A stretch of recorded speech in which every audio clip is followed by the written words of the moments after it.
Salut, alors voici ma réflexion de la semaine. La diversité est plan de Dieu.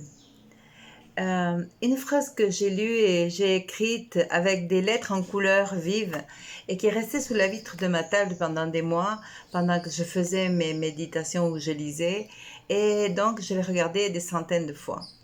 Parfois, les gens essaient de nous faire entrer dans un patron de ce qu'on devrait être et de ce que l'on attend de nous.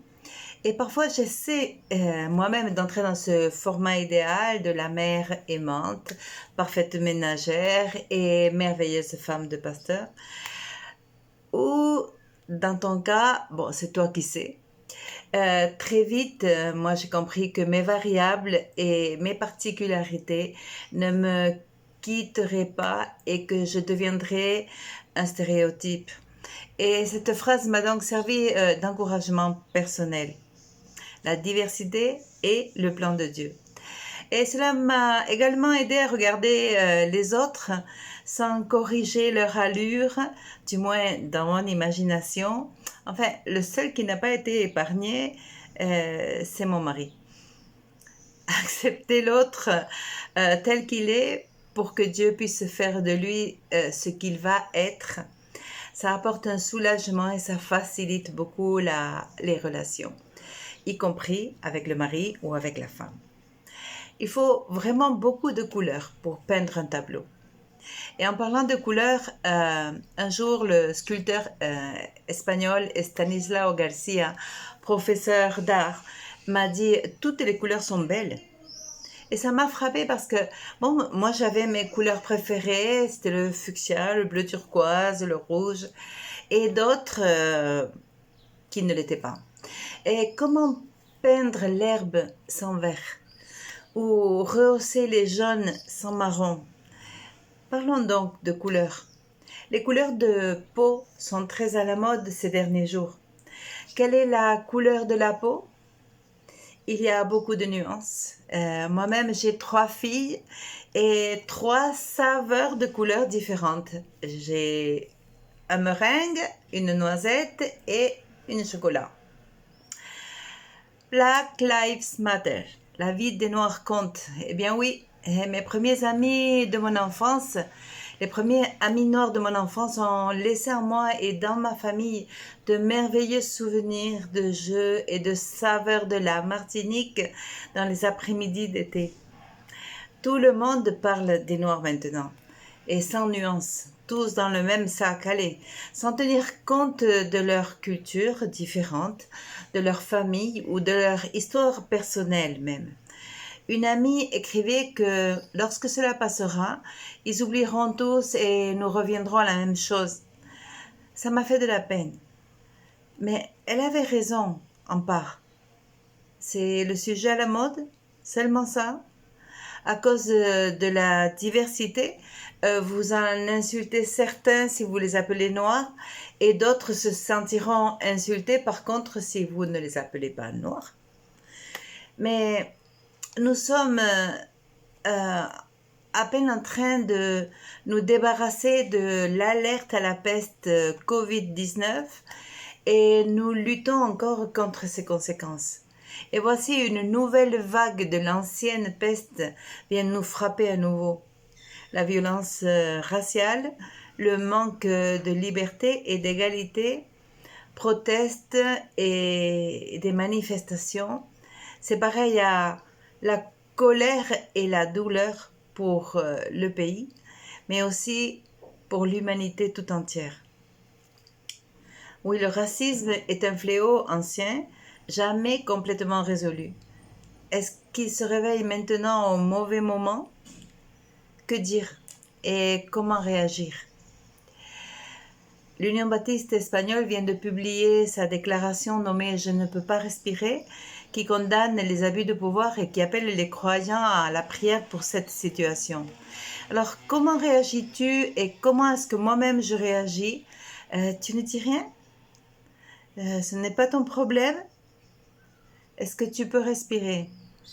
Parce que tu sais, tu ne peux pas rester neutre car tout comme personne n'est à l'abri du virus, nous ne sommes pas à l'abri d'être infectés par la violence qui nous entoure.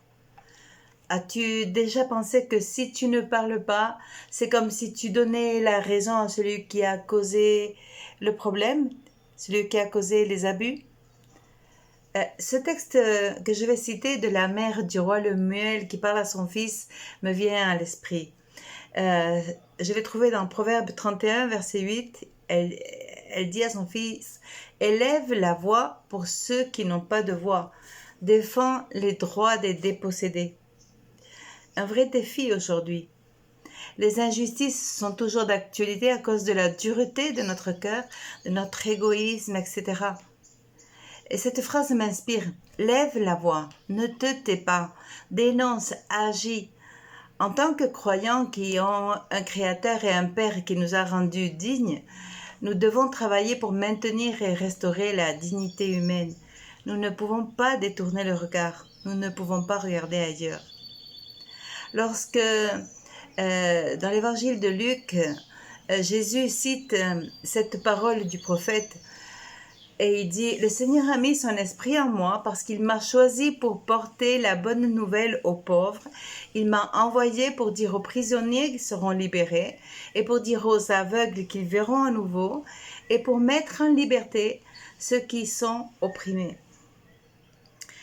Jésus élevait la voix pour les défavorisés et dénoncer les injustices dans sa propre ville, là où tout le monde le connaissait.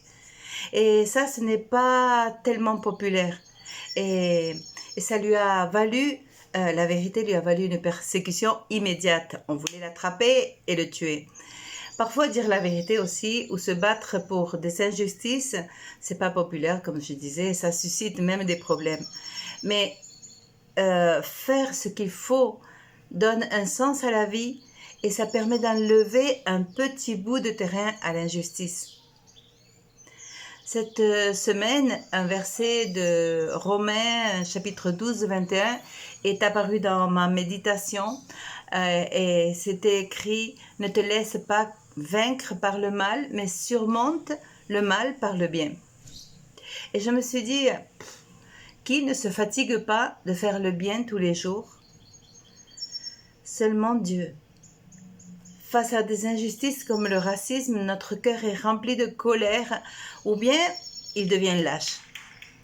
Vaincre le mal par le bien, vraiment, c'est notre matière qui est ratée, qui est échouée. Je t'encourage à réfléchir. Tais-toi et tu t'ajoutes à l'indifférence. Ou alors tu regardes en toi-même quelle est la pensée ou quelle est l'attitude que tu vas adopter. Tu peux décider de faire de grandes choses, c'est bien, mais je te recommande de commencer par les petites actions qui fassent du bien aux gens. Tu peux t'abstenir, par exemple, de faire des blagues racistes, ou tu peux t'abstenir de faire des évaluations péjoratives ou qualitatives des personnes. Tu peux élever sur eux des prières de bénédiction et de protection. Je peux t'assurer qu'il y a autant de variétés dans les caractères et les personnalités des peuples africains ou noirs que parmi les Blancs, les Chinois ou même les Indiens. Dans toutes les communautés, il y a les gens qui sont joyeux, il y a les tristes, il y a les paresseux, il y a les hyperactifs. La diversité est le plan de Dieu. Parmi les Blancs, nous cataloguons par pays et nous étiquetons avec des façons d'être. Les Anglais sont comme ci, les Allemands sont comme ça, les Italiens, les Espagnols, etc. Le racisme n'est pas la propriété des Blancs. Les Noirs sont racistes aussi, tout à fait. La question n'est pas tant de savoir quel est le teint de ta peau, quelle est ta couleur, mais plutôt de quelle couleur est ton cœur. Quand on a le cœur dur, il n'en sort que de la dureté qui blesse les autres. C'est pourquoi Jésus est venu parler à notre cœur.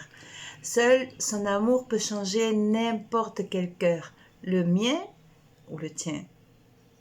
Comment est-ce que Dieu peut m'aimer? Je ne peux pas l'expliquer, mais je sais qu'il t'aime aussi. Son amour en nous nous rend capables de vaincre le mal avec un peu de bien chaque jour. Alors lève la voix pour ceux qui n'ont pas de voix. La mort de Floyd ne sera pas vaine. Les gens se manifestent et protestent maintenant, mais c'est à nous de ne pas oublier et de ne pas répéter l'histoire. Ajoute ton grain de sable et que Dieu te bénisse.